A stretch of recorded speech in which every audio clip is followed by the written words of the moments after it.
हर मुसलमान की जिम्मेदारी है कि अल्लाह के पैगाम प्रोग्राम को पैगाम मुस्तफा सल्लल्लाहु अलैहि वसल्लम यानी कुरान सुन्नत के पैगाम को दुनिया के हर इंसान तक पहुँचा दे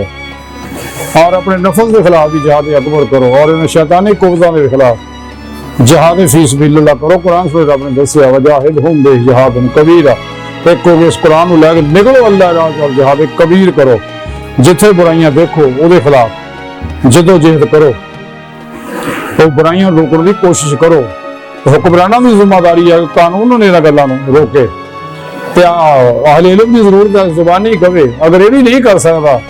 जान का खौफ है तो दिलों बुरा जाने। हदीस पाक से अबू दाऊद शरीफ जो हदीस पाक है अल्लाह के प्यारे हबीब सल्लल्लाहु अलैहि वसल्लम ने फरमाया कि तुसी बुराई के वक्त नहीं अनिल मुनकर का कम करना होगा तुहानू अगर तुसी बुराई के वक्त नहीं अनिल मुनकर का फर्ज अंजाम ना दिता तो फिर तुसी भी उस तरह ही अल्लाह की लानत के मुस्तहिक हो जाओगे जिस तरह